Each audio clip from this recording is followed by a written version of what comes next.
Parashat Ki-Tetze, chapter 23, verse 3, Lo yavo mamzer b'kahal Hashem.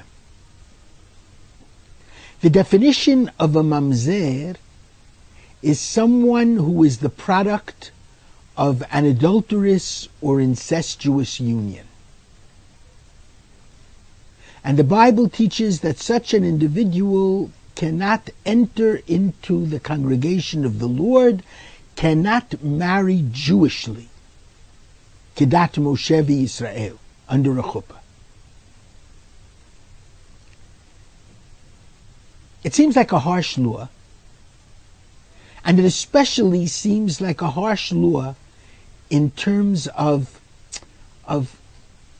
the fact that the mamzer himself did nothing.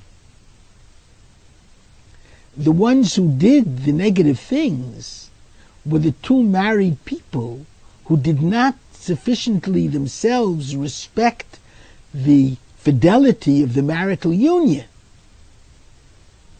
But why should the product of their act of immorality be punished?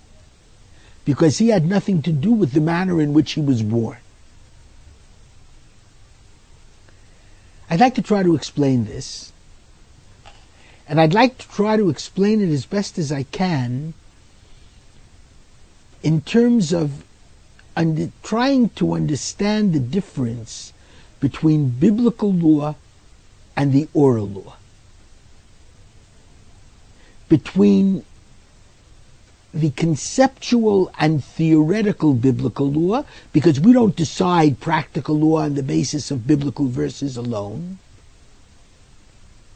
and what rabbinical law attempted to do with biblical law. It's fascinating that the sacred Zohar calls biblical law dina de takva, the harsh law, and Talmudic law, responsa literature law through the generations, as dina de rafia, the soft and more compassionate law. And the Rambam gives us a key to understanding the difference. Because it's very obvious when you look at the Bible, again and again it says in the Bible, Sakol Yisakel, he shall certainly be stoned to death. Mot tamut, he shall certainly die.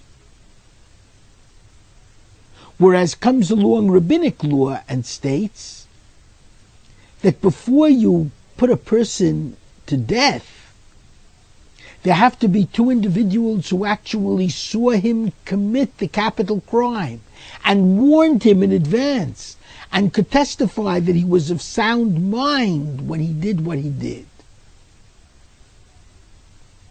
Which at the end of the day made it almost impossible. And that's indeed what Rabbi Tarfon and Rabbi Akiva say in the Mishnah in Makot. Had we lived in the time of the Sanhedrin, we would never put anyone to death.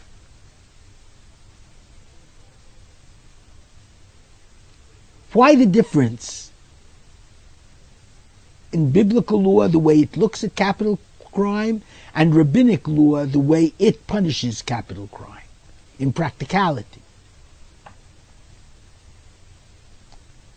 Biblical law is heard and generally studied by every observant Jew every year. Every year the observant Jew goes through every verse in the Pentateuch, the 5 books of Moses. And biblical law is meant to guide and direct one's conscience. So biblical law teaches that if one kills another, he deserves to be killed. Biblical law teaches an eye for an eye. If I took out your eye, the only way I will understand the gravity of the crime is if my eye is taken out. comes along rabbinic law, how does this work in practice? Let's say I have 20/20 vision, and the person whose eye I took out has a different kind of vision, not as good as mine was. What happens if I'm in a profession where eyesight is absolutely critical, and the one whose eye I took out, his eyesight was not so critical to his professional life? So rabbinic law has to mediate between the biblical law, which guides conscience, and the practical law in life. And especially since if you put a person to death and you found out you made a mistake, there's no way around it.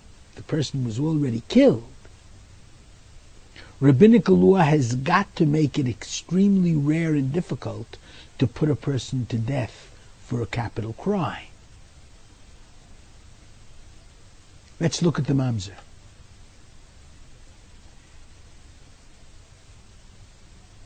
The mamzer is not responsible.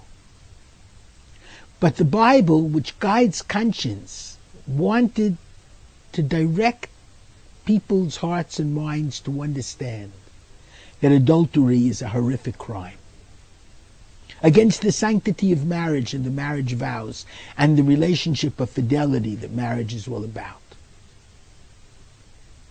And to do this as strongly as possible, the Bible says, listen, if you commit an act of adultery, the product of that act will never be able to get married religiously in a sacred marital union. However, in practice, this wasn't kept. Because in practice, Jewish law declared in the Talmud that if a woman is married to a man, the presumption is that if she becomes pregnant, she's been impregnated by that man, even though it's known that she fooled around with others.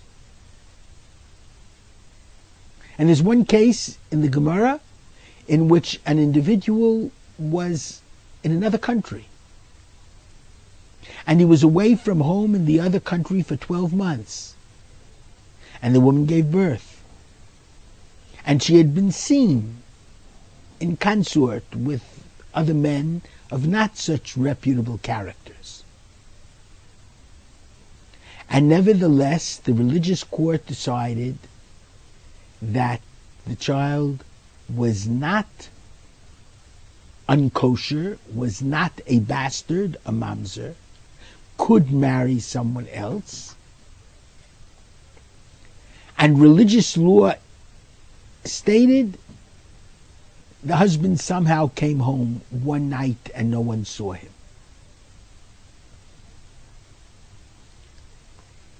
Nowadays, because of civil divorces and civil marriages, the case of mamzerut is more difficult, a problem. Nevertheless, I did not experience a problem of mamzerut in my rabbinical career that Rav Soloveitchik or Chacham Ovadia did not find a way of permitting marriage for the so-called mamzer. The rabbis always did somersaults to find the proper way out. And if it's not happening now, it's much more of a problem with the judicial authorities than it is with the fundamental law itself. Shabbat Shalom.